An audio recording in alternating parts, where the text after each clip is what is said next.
no se queda corto el muchacho, ¿no? Dice, básicamente su planteo es que desde Platón en adelante el ser humano empieza a suprimir sus instintos, ¿no? Su Ah, potencia natural, diríamos, en nombre de alguna idea suprasensible, ¿no? La idea del bien claro. en Platón, la idea de la belleza, de la verdad, o Por bueno, lo más abstracto, adelante con ¿no? Por lo abstracto. claro, con la idea de Dios en el cristianismo.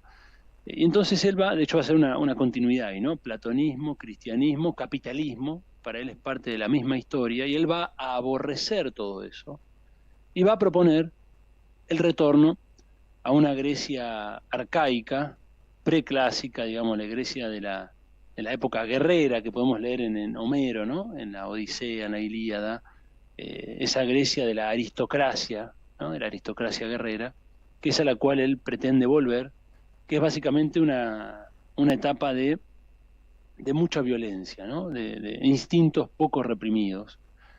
Y en definitiva, es que él lo que va a proponer es, a partir de lo que en el siglo XIX se da como una naturalización, que vimos en la clase pasada, la columna pasada, ¿no?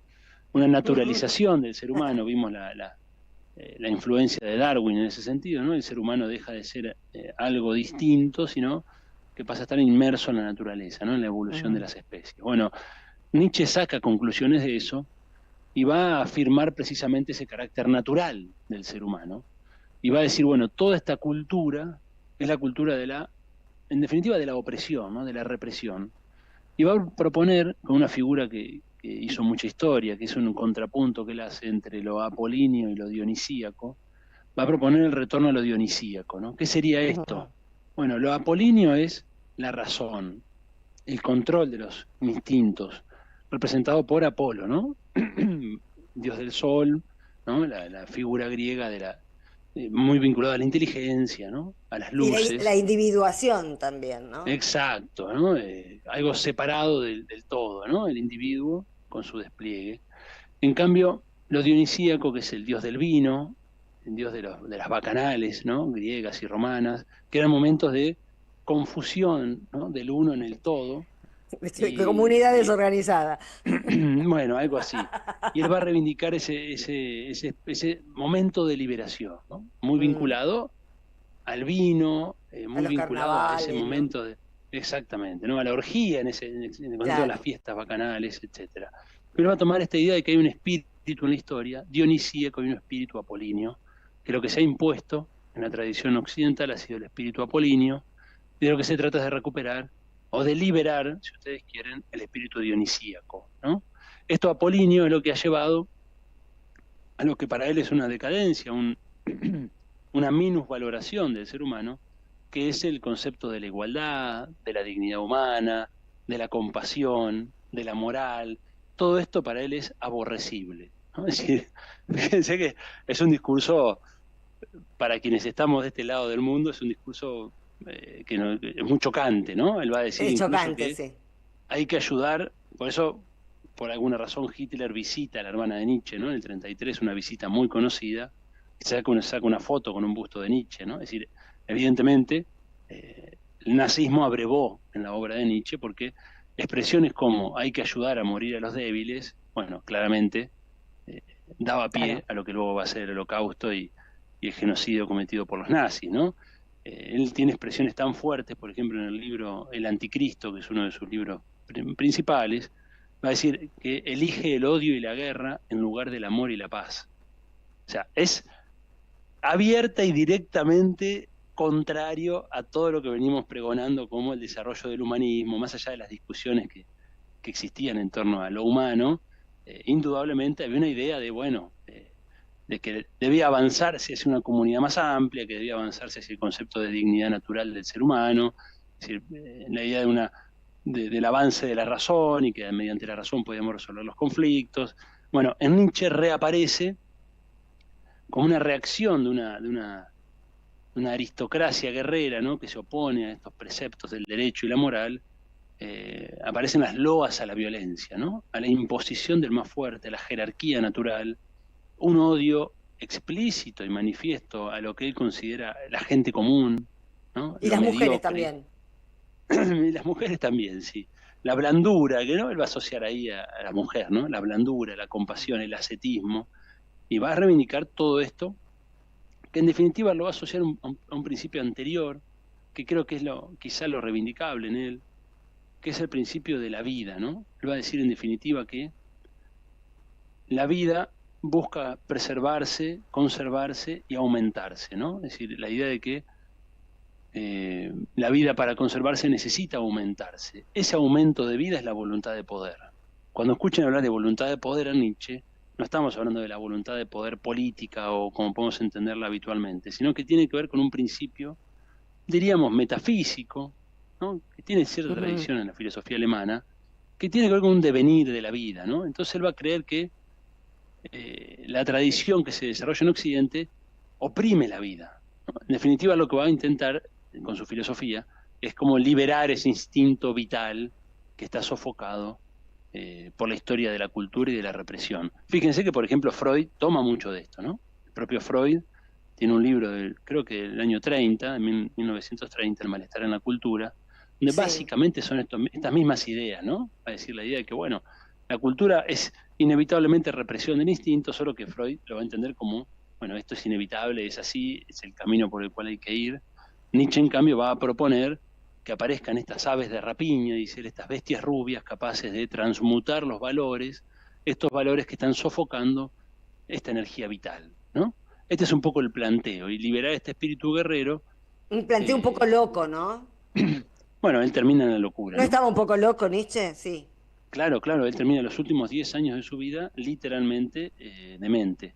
O sea, estuvo encerrado 10 años y ya los años previos ella tenía raptos de locura y sufría mucho además, ¿no? Sufría mucho de problemas de salud mental y de salud física. Es una persona muy sufriente en su vida. Y hizo este planteo que, bueno, conmovió mucho, ¿no? O sea, es muy potente por la radicalidad de la crítica hacia aquello que venía siendo construido como, bueno, la tradición occidental, ¿no? Los mejores valores de la tradición, aquellos valores que estaban siendo universalizados o pretendidamente universalizados mediante el discurso de la civilización, del imperialismo. Entonces, desde adentro, él hace una crítica que es realmente muy, muy, muy fuerte, ¿no? Y en el medio de esa crítica, por supuesto, tiene elementos que indudablemente son muy, muy, muy valiosos como herramientas de análisis. Por ejemplo, él va a ser quien devele, en cierto modo, la relación entre poder y verdad, ¿no? Que es un elemento que al día de hoy está absolutamente vigente, ¿no? Es quien va a decir que, en definitiva, la verdad es aquello que la voluntad de poder conquista, ¿no? Es decir, los veraces, va a decir él, los poderosos son quienes pueden imponer la verdad en una sociedad, en un mundo. Claro. Esa idea, que tiene, por supuesto, un trasfondo muy filosófico, muy metafísico. Sí, que está vigente y que lo comprobamos todos los días, además. Claro, exacto. De hecho, esa frase famosa, no existen los hechos, sino las interpretaciones, es de Nietzsche. Claro. Es una frase de un libro que se llama La Galla Ciencia, ya que efectivamente, en su crítica hacia la tradición occidental, develó algunos engranajes que no dejan de ser potentes. De hecho, bueno, por eso fue un autor de referencia y sigue siéndolo en el siglo XX, a pesar de su deriva, que yo creo que no es excusable el de esa deriva, parece que está contenida en Nietzsche, la deriva hacia el nazismo y la liberación, en definitiva, de lo que él quería que se libere, ¿no? Que era esa bestia rubia, guerrera, que sofocaba y sometía a los débiles y los eliminaba, ¿no? Es decir, hay un discurso realmente muy, muy violento.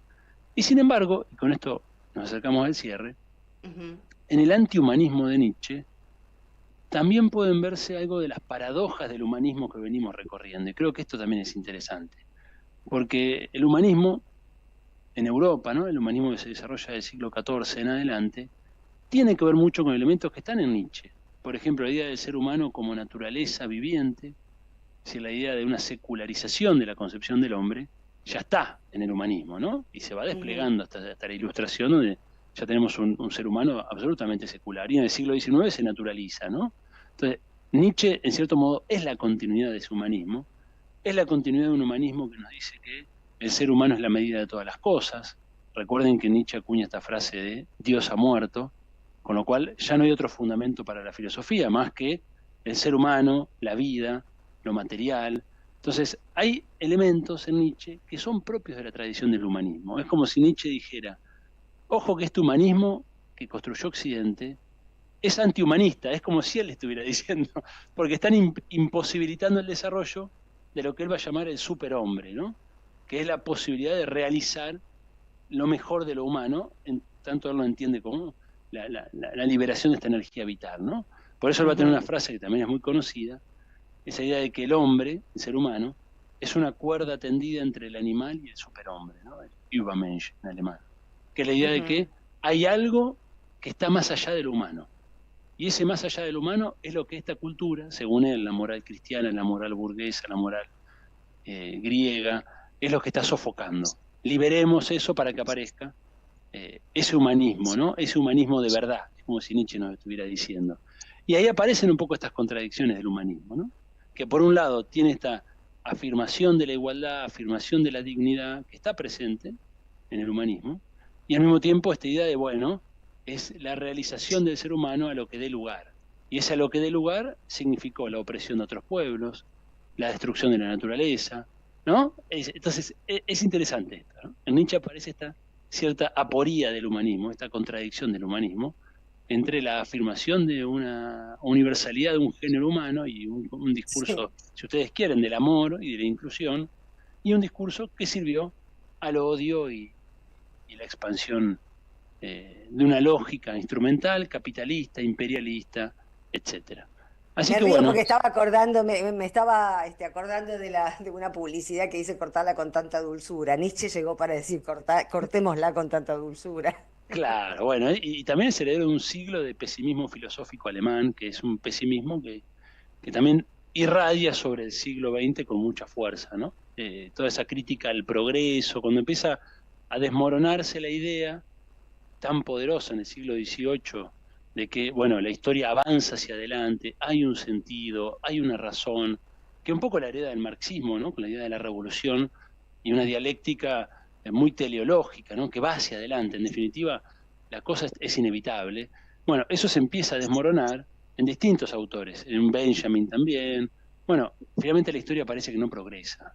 Finalmente la historia es un sinsentido, donde estamos inmersos, y entonces Nietzsche, en cierto sentido, cuando uno le saca todo ese discurso tan violento que tiene, es un autor muy rico en el análisis de cómo se configura el poder, cómo se configura la verdad, cómo se configura el saber, cómo se configuran los valores, con los cuales muchas veces nos hablan, ¿no? Pero que sin embargo encubren estrategias de poder, ¿no? Entonces, bueno, en ese sentido Nietzsche sin duda es un autor de referencia y que merece ser revisado, siempre con el recaudo de saber que estamos hablando de una persona que, bueno, que tiene sus riesgos también, ¿no? Su deriva indudablemente muy peligrosa.